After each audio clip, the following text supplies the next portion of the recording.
Hello friend, welcome back in TYBA class in the subject of Indian economy since 1980 अर्थात 1980 नंतरच्या भारतीय अर्थव्यवस्था या तृतीय वर्ष कला वर्गाच्या सामान्य विषयामध्ये आपलं हार्दिक स्वागत आहे. मित्रो, या विषयातील दुसऱ्या प्रकरणाची आपण आज सुरुवात करणार आहोत.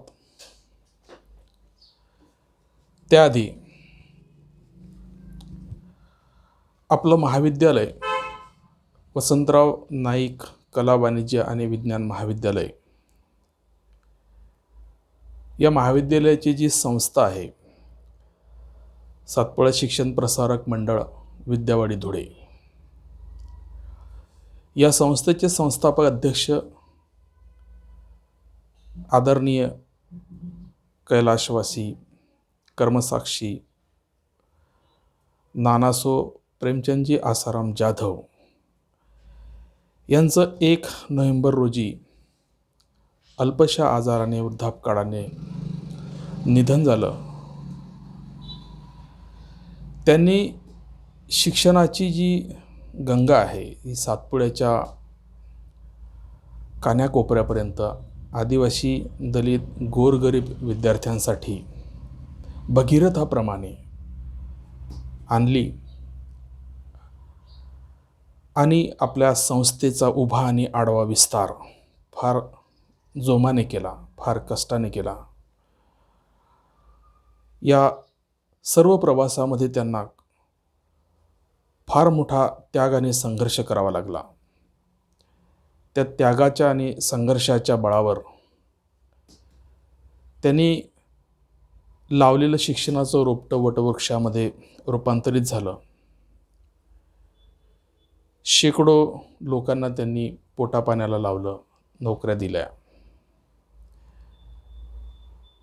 आणि गेल्या 30-35 वर्षाच्या शैक्षणिक प्रवासामध्ये हजारो विद्यार्थ्यांच्या पिढ्या या शिक्षण संस्थांमधून घडल्या आणि या संस्थेचे विद्यार्थी वेगवेगळ्या क्षेत्रामध्ये रोजगार नोकऱ्या करत आहात. या संस्थेचा हा उभा आकाशापर्यंत जाणारा विस्तार या संस्थेचा अभिमान वाढवणार आहे. संस्थेचा आडवा विस्तार शाखा विस्तारामध्ये 23-24 शाखांच्या संदर्भामध्ये झालेला दिसतो. अशा या शिक्षणातल्या तपस्वी युगपुरुषाला, कर्मसाक्षीला मी माझे सर्व लेक्चर्स समर्पित करतो, त्यांना अभिवादन करतो आणि या लेक्चरला सुरुवात करतो. आपण हे लेक्चर ऐकल्यानंतर आमच्या या कर्मसाक्षी शिक्षण महर्षीला अभिवादन करावं आणि हे लेक्चर ऐकून या संस्थेच्या प्रगतीसाठी आपणही प्रयत्न करावेत. आपण ज्या क्षेत्रात जाणार त्या क्षेत्रामध्ये या संस्थेचं नाव उज्ज्वल करावं ही विनंती करतो आणि आपल्या लेक्चरला सुरुवात करतो. मित्रहो, आपल्या दुसऱ्या प्रकरणाचं आपण सुरुवात करणार आहोत. आपल्या दुसऱ्या प्रकरणाचं नाव आहे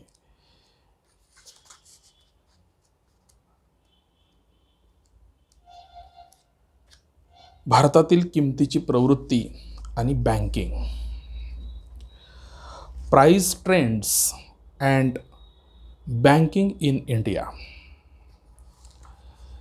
या दुसऱ्या प्रकरणामध्ये आपण भारतातील किंमत वाढीच्या संदर्भातल्या ज्या प्रवृत्ती आहेत त्याबद्दल अध्ययन करणार आहोत आणि त्यासोबत भारतातील बँकिंग व्यवस्था कशी आहे या संदर्भामध्ये संयुक्तरित्या आपण अध्यापन करणार आहोत.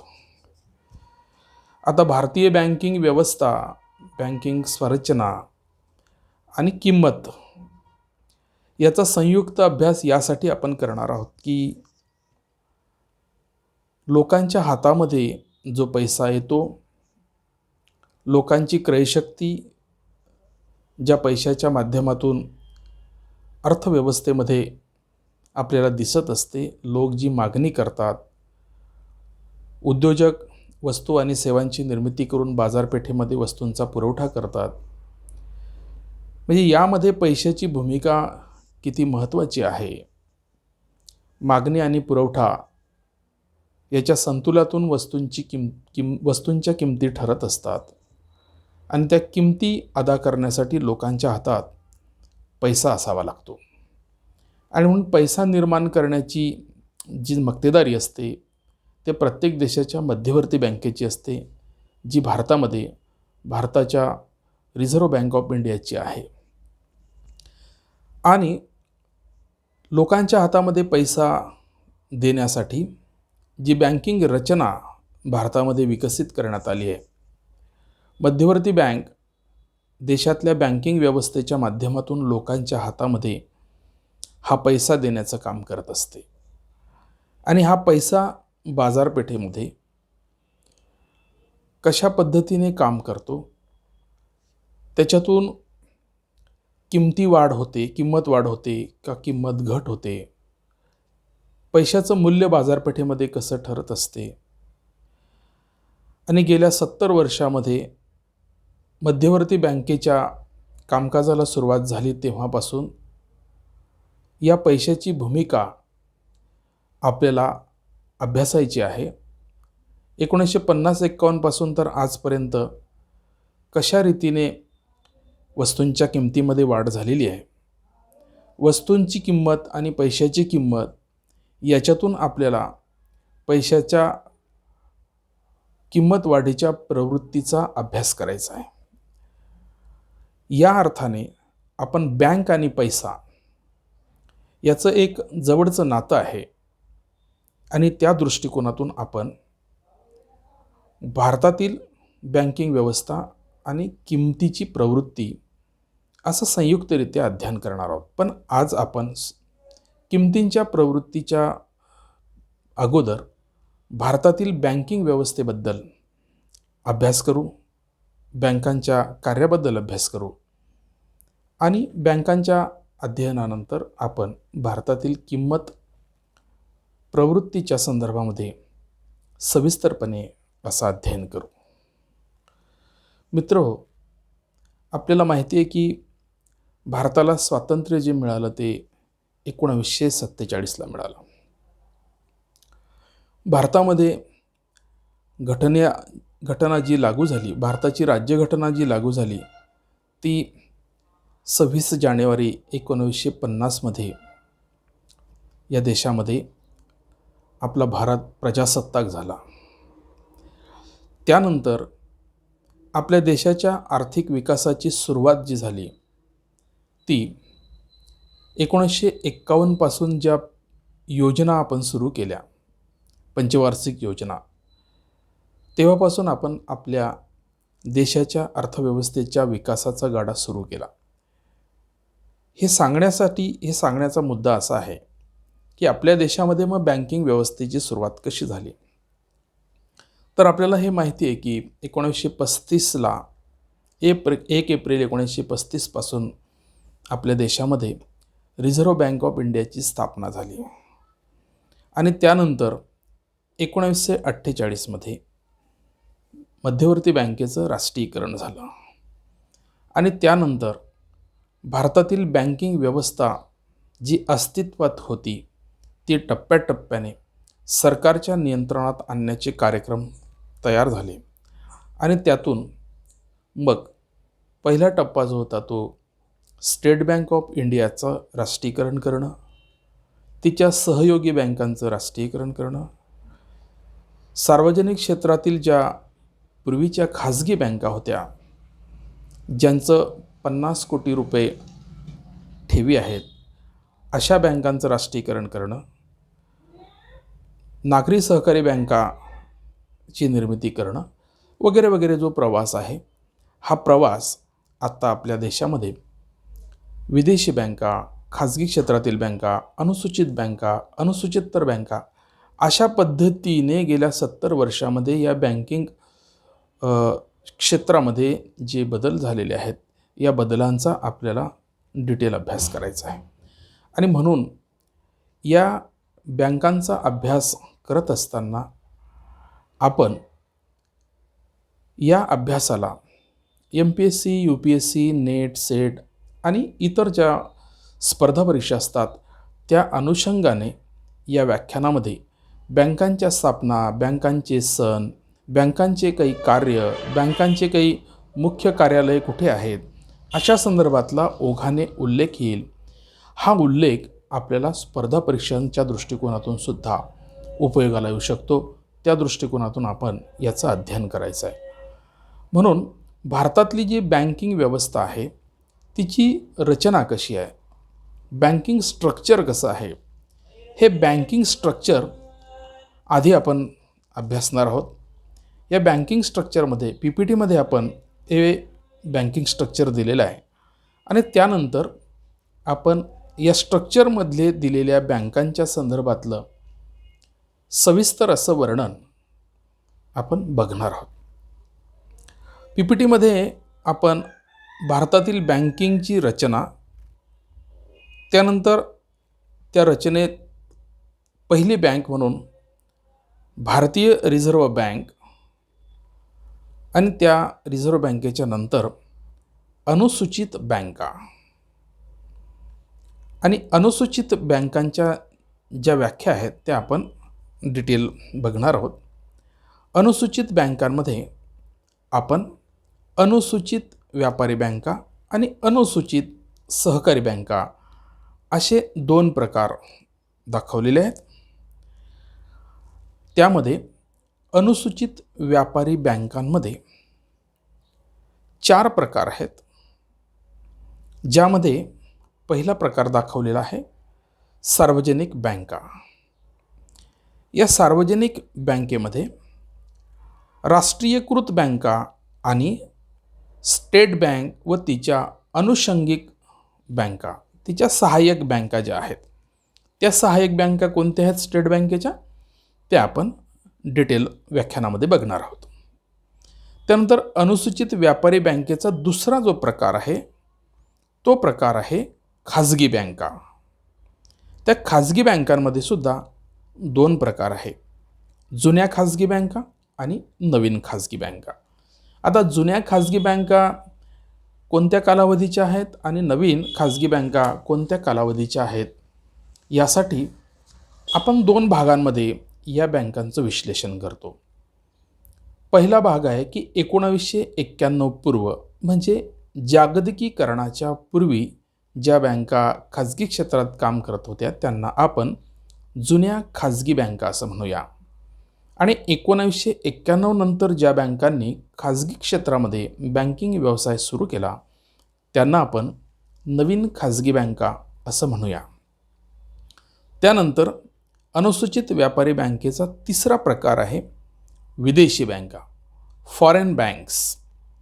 विदेशी बँकांच्या संदर्भात त्यांच्या नावामध्येच त्याची व्याख्या आहे की ज्या बँकांची मुख्य कार्यालय ही विदेशामध्ये असतात त्या बँकांना विदेशी बँका असतात. विदेशी बँका असं म्हणतात कारण त्या बँकांच्या शाखा इतर देशांमध्ये असतात. त्यानंतर अनुसूचित बँकेचा चौथा आणि महत्त्वाचा प्रकार म्हणजे प्रादेशिक बँका, रिजनल बँका. भारतामध्ये या रिजनल बँकांची संख्या आणि त्यांची कामगिरी विशिष्ट क्षेत्रासाठी यांची निर्मिती केलेली आहे आणि म्हणून या बँकांची भूमिकासुद्धा त्या विशिष्ट क्षेत्राच्या विकासासाठी अत्यंत महत्त्वाची आहे. या प्रादेशिक बँकांच्या विकासाबद्दल सुद्धा आपण सविस्तर असं अध्ययन करणार आहोत. मित्रहो, अनुसूचित व्यापारी बँकांच्या या 4 प्रकारांच्या बरोबरच आपण दुसरा जो प्रकार आहे अनुसूचित सहकारी बँका. अनुसूची म्हणजे काय तर शेड्यूल. शेड्यूल म्हणजे काय, एक प्रपत्र, एक यादी. आणि म्हणून अनुसूचित व्यापारी बँका म्हणजे सरकारने अशा बँकांची एक यादी केलेली आहे त्याला शेड्यूल बँक असं म्हटलं जातं. आणि शेड्यूल बँकांमध्ये व्यापारी बँका आणि म्हणून त्याला शेड्यूल कमर्शियल बँक असं आपण म्हटलं. आणि त्या शेड्यूल कमर्शियल बँकेमध्ये आपण 4 प्रकारच्या बँका बघितल्या, ज्यामध्ये सार्वजनिक बँका, खाजगी बँका, विदेशी बँका आणि प्रादेशिक बँका.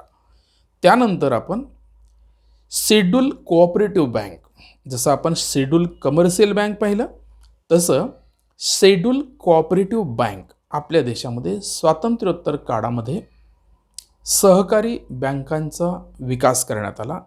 सहकारी क्षेत्राची पुनर्रचना करण्यात आली आणि त्यामध्ये सहकारी बँकांचा एक आकृतिबंध सहकारी तत्वावर विकसित करण्यात आला. त्यामध्ये अनुसूचित सहकारी बँकांमध्ये 2 प्रकार यामध्ये आपल्याला बघायला मिळतात. त्यात अनुसूचित नागरी सहकारी बँक आणि दुसरं आहे अनुसूचित राज्य सहकारी बँक. अशा रीतीने भारतामध्ये बँकिंग रचना जी आहे ती या पद्धतीने आपल्याला दिसून येते. म्हणजेच अनुसूचित व्यापारी बँका आणि अनुसूचित सहकारी बँका यांचं जे ग्रामीण स्तरापर्यंत जे शाखा विस्ताराचं स्ट्रक्चर आहे ते स्ट्रक्चर भारतामध्ये सामान्य लोकांच्या हातामध्ये पैसा पुरवण्याचं काम करतात आणि हा पैसा बाजारपेठेमध्ये खरेदी विक्रीचे व्यवहार घडून आणतो. त्यामधून सामान्य लोकांना वस्तूंच्या किमती वाढल्या, महागाई वाढली, वस्तूंच्या किमती झाल्या कमी झाल्या, स्वस्ताई झाली, अशा प्रकारच्या संकल्पनांमध्ये ते लोक वावरत असतात. अर्थशास्त्रीय दृष्टिकोनातून आपण त्याला किंमत वाढ, भाव वाढ किंवा किंमत घट अशा पद्धतीच्या संकल्पनांनी संबोधतो. या दृष्टिकोनातून आपण पैशाच्या या किंमत प्रवृत्तीच्या बद्दल अभ्यास करणार आहोत. म्हणून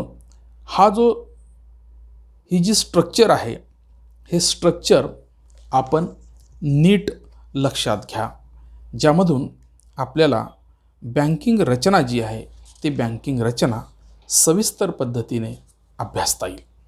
आता या PPTचं आपण सविस्तर असं विश्लेषण करणार आहोत.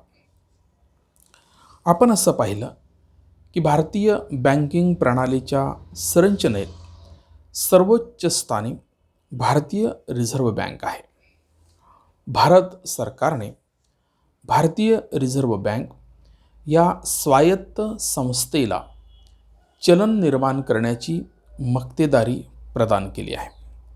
ही बँक भारतीय बँक व्यवसायाचं नियमन आणि नियंत्रण करते.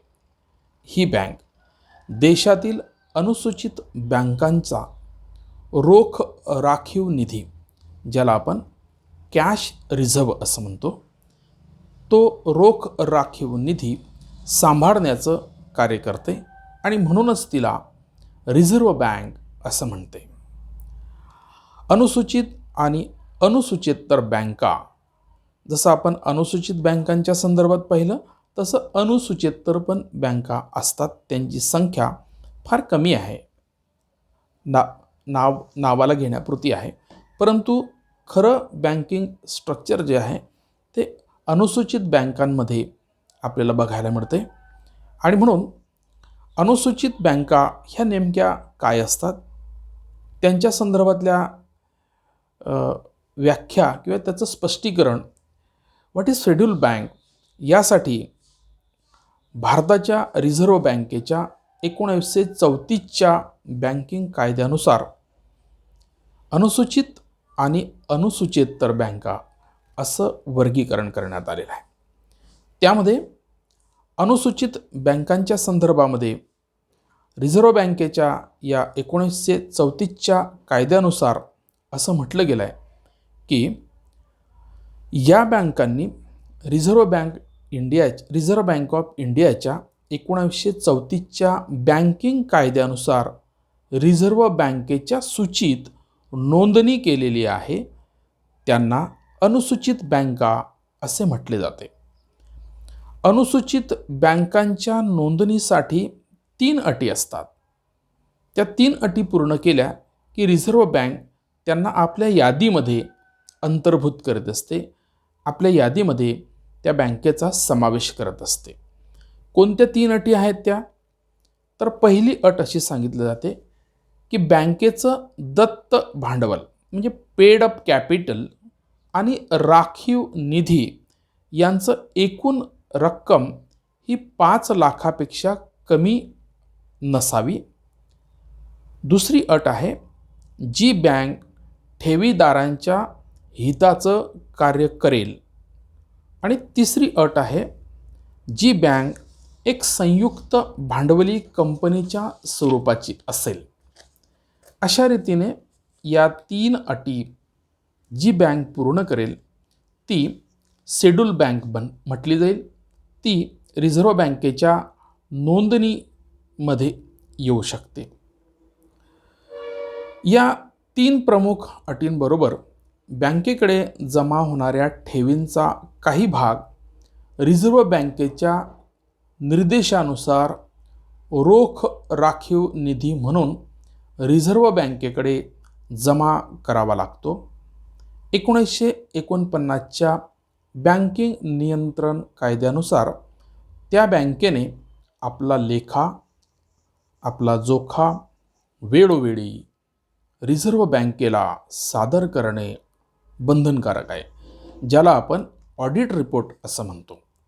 या बँकेला 31 मार्चपर्यंत आपले ऑडिट संपवावे लागतात आणि मध्यवर्ती बँकेला ते सादर करावे लागतात आणि ते त्यांना बंधनकारक असते. अशा प्रकारच्या अटी शर्ती पूर्ण करणाऱ्या बँकांना अनुसूचित शेड्यूल बँक असं म्हटलं जातं. आता नॉन शेड्यूल बँकांच्या संदर्भामध्ये याच कायद्यानुसार रिझर्व्ह बँक ऑफ इंडियाच्या 1934च्या कायद्यानुसार या बँकांची नोंदणी रिझर्व्ह बँकेकडे केलेली नसते. म्हणजे शेड्यूल आणि नॉन शेड्यूल यामध्ये काय फरक आहे? तर शेड्यूल बँकांची नोंदणी रिझर्व्ह बँकेकडे केली असते आणि नॉन शेड्यूल बँकांची नोंदणी रिझर्व्ह बँकेकडे केलेली नसते. म्हणून ज्या अटी शेड्यूल बँकांना लागू आहेत त्या अटी या बँकांना कदाचित लागू नसतात. त्यांचा प्रभाव हा कमी असतो. म्हणून ज्यांचा रिझर्व्ह बँकेच्या सूचीत समावेश नाही असे असले तरी त्यांना वैधानिक रोखता प्रमाण स्टॅट्युटरी लिक्विडिटी रेशिओ, ज्याला आपण SLR म्हणून संबोधतो, अशा प्रकारची रक्कम जी आहे ती रिझर्व्ह बँकेकडे न जमा करता स्वतःकडे बाळगण्याचा अधिकार आहे. ज्यांना रिझर्व्ह बँकेकडून सवलतीचे कर्ज किंवा उचल मिळत नाही अशा बँकांना अनुसूचित बँका असं म्हटलं जातं. भारतामध्ये अशा नॉन शेड्यूल बँकांची संख्या फक्त 3 आहे आणि उर्वरित सगळ्या बँका ज्या आहेत भारतातल्या, ज्यांचा आपण डिटेल अभ्यास करणार आहोत, त्या सर्व शेड्यूल बँकमध्ये अंतर्भूत होतात, ज्या अनुसूचित बँकेमध्ये समाविष्ट होतात. म्हणून शेड्यूल कमर्शियल बँकेच्या संदर्भामध्ये असं म्हटलं जातं की शेड्यूल कमर्शियल बँक म्हणजे काय? तर मागताच क्षणी परत करण्याच्या अटीवर ठेवी स्वीकारणे आणि ठेवी रूपाने जमा झालेला पैसा कर्ज रूपाने देणे, या 2 कार्यांबरोबरच दुय्यम कार्य करणाऱ्या कोणत्याही बँकेला व्यापारी बँक असं म्हटलं जातं. म्हणजे आपण बँकेकडे ठेव ठेवली, तुम्ही मी बँकेमध्ये खातं ओपन केलं की बँकेकडे आपण ठेव ठेवतो आणि त्या बँकेला आपण ज्या क्षणी आपला पैसा मागणू त्याच क्षणी त्या बँकेनं तो दिला पाहिजे. असं होणार नाही की आज पैसे मागितले तर उद्या आपण बघू तुला पैसे किती द्यायचे, आमच्याकडे किती आहे, असं त्या बँकेला म्हणता येत नाही. आणि म्हणून मागताच क्षणी परत करण्याच्या संदर्भातलं एक तत्व बँकेला पाळावं लागतं. आणि तुमच्या माझ्या ठेवीच्या भरोशावर ज्या लोकांना कर्जाची गरज आहे अशा लोकांना नियमात राहून कर्जाचं वितरण करणं, म्हणजे ठेवी स्वीकारणं आणि कर्ज देणं हा कोणत्याही व्यापारी बँकेचा महत्त्वाचा बिझनेस पॉईंट आहे, ज्यांना बँकांना ज्या माध्यमातून व्यवसाय करता येतो. आणि म्हणून लोकांकडून बँका ठेवी स्वीकारण्यासाठी वेगवेगळ्या प्रकारच्या योजना देत असतात, वेगवेगळ्या प्रकारच्या स्कीम देत असतात. आणि लोकांच्या ठेवी स्वीकारून बँका व्यवसाय करण्यासाठी लोकांना कर्जसुद्धा देतात, ज्याच्यातून अर्थव्यवस्थेचा गाडा हा जोमाने चालू शकतो. आणि म्हणून हे प्रमुख कार्य आहे. ठेवी स्वीकारणं आणि कर्ज देणं याच्यासोबतच काही दुय्यम कार्य आहे. म्हणजे प्राथमिक आणि दुय्यम कार्य करणाऱ्या बँकांना व्यापारी बँका असं म्हटलं जातं.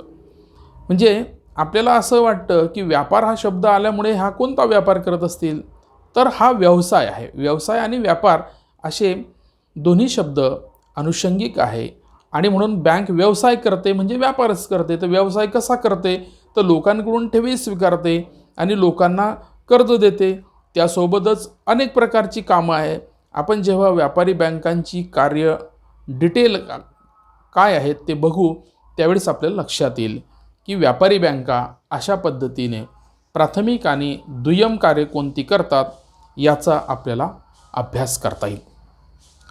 आता भारतातील व्यापारी बँकांचं 4 गटांमध्ये वर्गीकरण केलेलं आहे, जे आपण याच्यामध्ये PPTमध्ये बघत आहोत की व्यापारी बँका ह्या 4 गटांमध्ये विभागलेल्या आहे, ज्यामध्ये सार्वजनिक बँका, खाजगी बँका, विदेशी बँका आणि प्रादेशिक बँका असा उल्लेख आपण केलेला आहे.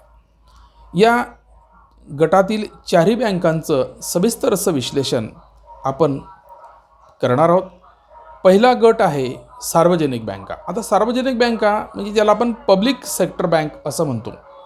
म्हणून पब्लिक सेक्टर बँकांमध्ये काय येतं, तर ज्या बँकांची मालकी आणि व्यवस्थापन सरकारकडे असते आणि त्यांना सार्वजनिक बँका असं म्हटलं जातं. म्हणून सार्वजनिक बँका म्हणजे काय, तर ज्या बँकांची मालकी आणि व्यवस्थापन ही सरकारकडे असते, म्हणून त्यांना सार्वजनिक बँका असे म्हटले जाते. भारतात खाजगी व्यापारी बँकांचं राष्ट्रीयकरण करून सार्वजनिक बँका अस्तित्वात आलेल्या आहेत. सर्वप्रथम जसं मी तुम्हाला सांगितलं की सर्वप्रथम भारतामध्ये पहिल्यांदा 1955मध्ये इम्पिरियल बँक ऑफ इंडियाचं राष्ट्रीयकरण झालं. ही इम्पिरियल बँक ऑफ इंडिया स्वातंत्र्यपूर्व काळामध्ये 1921मध्ये स्थापन झाली होती आणि त्या बँकेचं 1955मध्ये रूपांतर राष्ट्रीयकरण केलं आणि तिचं नाव स्टेट बँक ऑफ इंडिया असं ठेवण्यात आलं. म्हणजे आपण ज्या स्टेट बँक ऑफ इंडियामध्ये आता व्यवहार करतो आहे, वावरतो आहे, त्या बँकेचं पूर्वीचं जे नाव होतं ते नाव म्हणजे इम्पिरियल बँक ऑफ इंडिया असं संबोधलं जात होतं किंवा असं त्या बँकेचं नाव होतं. त्यानंतर स्टेट बँक ऑफ इंडिया बरोबरच या बँकेचं राष्ट्रीयकरण झाल्यानंतर या बँकेच्या ज्या सहयोगी शाखा होत्या, ज्यामध्ये State Bank of Travancore, State Bank of Mysore, State Bank of Bikaner and Jaipur, State Bank of Patiala, State Bank of Saurashtra, State Bank of Indore आणि स्टेट बँक ऑफ हैदराबाद या 7 राज्य बँकांचे 1959मध्ये राष्ट्रीयकरण करण्यात आले आणि स्टेट बँक ऑफ इंडियाच्या सहयोगी बँका म्हणून त्यांना संबोधण्यात आलेलं आहे. त्यानंतर तिसरं जे राष्ट्रीयकरण आहे ते 1969मध्ये झालं. 50 कोटीपेक्षा जास्त भांडवल असणाऱ्या Allahabad bank, bank of Baroda, bank of India, bank of Maharashtra, Canara bank, central bank of India, Dena bank, Indian bank, Indian overseas bank, Punjab national bank, syndicate bank, union bank, United bank, UCO bank अशा 14 प्रमुख व्यापारी बँकांचं राष्ट्रीयकरण 1969ला करण्यात आलं. त्यानंतर पुन्हा चौथ्यांदा एप्रिल 1980मध्ये काही बँकांचं राष्ट्रीयकरण करण्यात आलं. त्यामध्ये Andhra bank, corporation bank, new bank of India, oriental bank of commerce, Punjab and Sind Vijaya bank या 6 बँकांचं राष्ट्रीयकरण करण्यात आलं. म्हणजे आधी स्टेट बँकेचं, त्यानंतर त्याच्या 7 सहयोगी बँकांचं, त्यानंतर 14 बँकांचं आणि त्यानंतर 6 बँकांचं. अशा रीतीने या बँकांचं राष्ट्रीयकरण टप्प्याटप्प्याने करून या बँका सरकारच्या नियंत्रणाखाली अर्थात रिझर्व्ह बँक ऑफ इंडियाच्या नियंत्रणाखाली आणण्यात आलेले आहे. 1993मध्ये न्यू बँक ऑफ इंडियाचं पंजाब नॅशनल बँकेत विलिनीकरण करण्यात आलं. स्टेट बँक ऑफ इंडियाच्या 7 सहयोगी बँकांपोटी 2 बँकांचं त्याच गटात विलिनीकरण करण्यात आलं.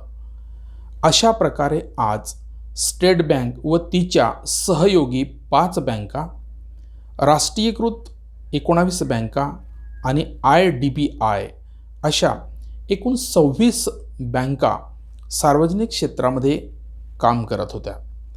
परंतु सध्या जागतिकीकरणाच्या स्पर्धेमध्ये भारतीय बँकांनी टिकावं, त्या जागतिक पातळीवर विस्ताराव्यात या हेतूने सार्वजनिक क्षेत्रातील 27 बँकांचे मोठ्या व सशक्त बँकांमध्ये विलिनीकरण करून ही जी संख्या आहे 26 आतापर्यंतची, तिचं आपल्याला 10 बँकांमध्ये रूपांतर करायचं आहे. 26ची जी संख्या आहे, 27ची जी संख्या आहे म्हणजे 26 त्या आणि IDBI बँक असे 27 सार्वजनिक क्षेत्रातल्या, त्या 27 बँकांचं 10 बँकांमध्ये रूपांतर करायचं आहे आपल्याला. आणि म्हणून मोदी सरकारने 1 एप्रिल 2017 रोजी स्टेट बँकेत तिच्या 5 संलग्न बँकांचं विलिनीकरण केलं. त्यानंतर बँक ऑफ बडोदामध्ये विजया बँक आणि देना बँक, कॅनरा बँकेत सिंडिकेट बँक, इंडियन बँकेत अलाहाबाद बँक, पंजाब नॅशनल बँकेत oriental bank of commerce, United bank of India, union bank of इंडियामध्ये आंध्र बँक, कॉर्पोरेशन बँक यांचं विलिनीकरण करण्यात आलेलं आहे. आज देशामध्ये सार्वजनिक क्षेत्रामध्ये फक्त 12 बँका आहेत, ज्याचं रूपांतर आपण म्हटलं आहे की बँकिंग क्षेत्रातली पुनर्रचना करण्यासाठी 1991मध्ये नरसिंहा कमिटी स्थापन करण्यात आली होती आणि या समितीला या बँकांच्या विलिनीकरणाच्या संदर्भामध्ये शिफारशी करण्याच्या संदर्भात कार्य दिलं होतं. आणि त्या शिफारशीच्या अंगाने बँकिंग क्षेत्रातील जो सेकंड रिफॉर्म्स आहे, त्या सेकंड सुधारणांच्या काळामध्ये नरसिंह समितीच्या शिफारशीवर काम केलेलं आहे किंवा अंमलबजावणी झालेली आहे. आणि म्हणून 27 सार्वजनिक क्षेत्रातील बँकांचं 10 बँकांमध्ये रूपांतर करायचं आहे.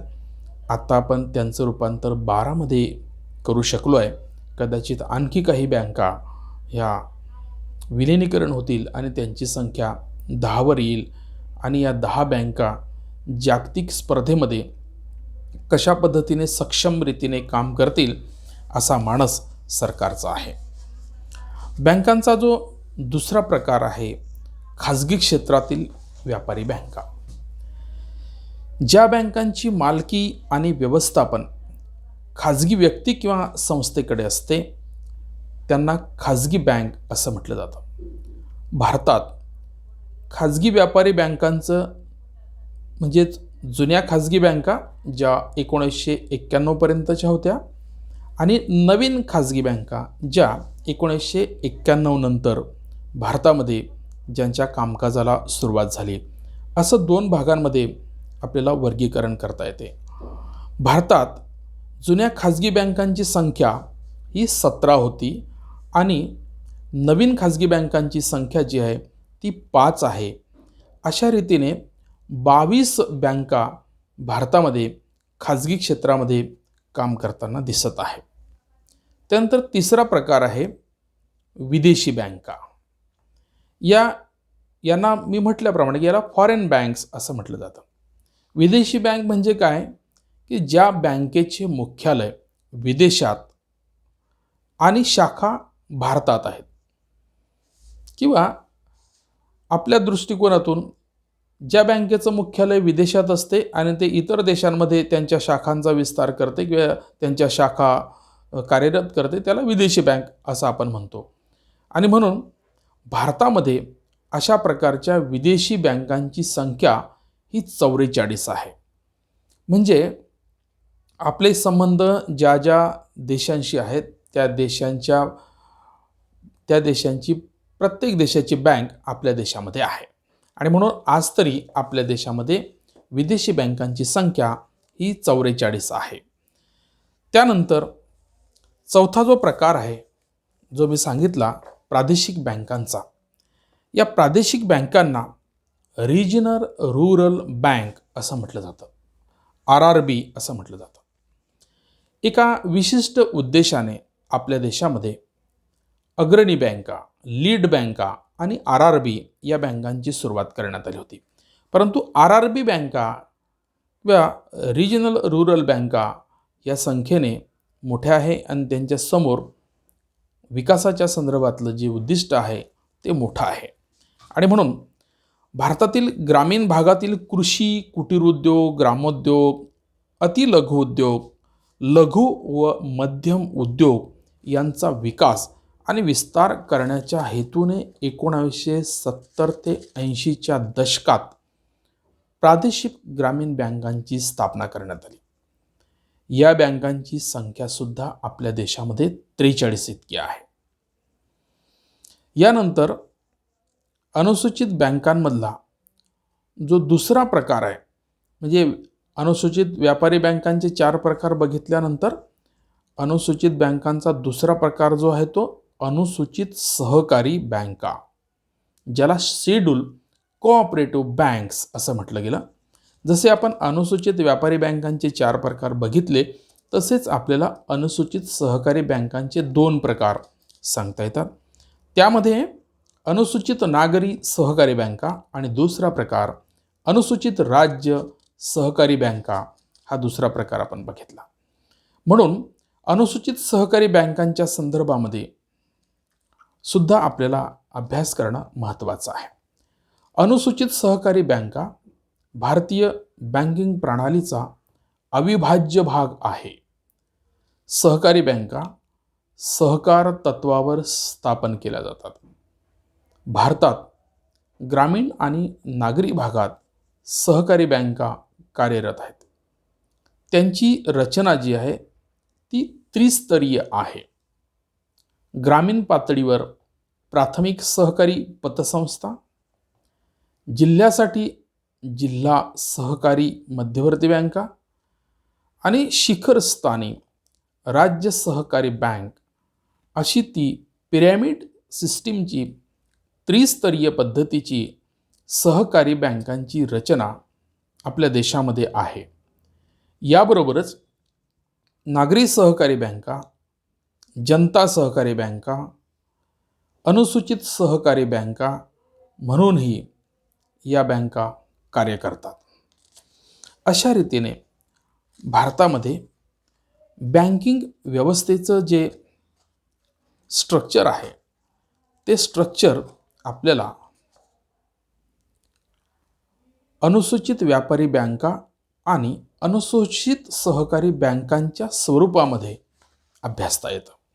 म्हणून वेगवेगळ्या प्रकारच्या बँकांच्या संख्या भारतामध्ये कशा रीतीने कार्यरत आहेत याची सविस्तर माहिती या आजच्या व्याख्यानामध्ये आपण घेतली. या बँकांचा अभ्यास करत असताना आपण मी सांगितलेल्या बँकांची संख्या, बँकांची नावं, त्या बँकांचं राष्ट्रीयकरण आणि कोणत्या वर्षामध्ये कोणत्या बँकांचं राष्ट्रीयकरण झालं याच्या संदर्भातल्या स्वतंत्र अशा नोट्स आपण काढाव्यात आणि ज्याचा वापर आपल्याला ऑब्जेक्टिव्ह मल्टिपल क्वेश्चन्ससाठी सुद्धा त्याचा उपयोग होऊ शकतो. जो सध्या आपण परीक्षेचं जे मॉडेल स्वीकारलेलं आहे त्याच्यामध्ये सुद्धा त्याचा आपल्याला उपयोग होईल आणि भविष्यामध्ये आपण जेव्हा कॉम्पिटिटिव्ह एक्झाम देणार आहात त्यामध्ये सुद्धा हा महत्त्वाचा पार्ट आपल्याला विचारला जाऊ शकतो. पुढच्या तासाला आपण व्यापारी बँकांच्या कार्यांबद्दल सविस्तर माहिती घेऊया. तोपर्यंत आपण थांबूया. धन्यवाद.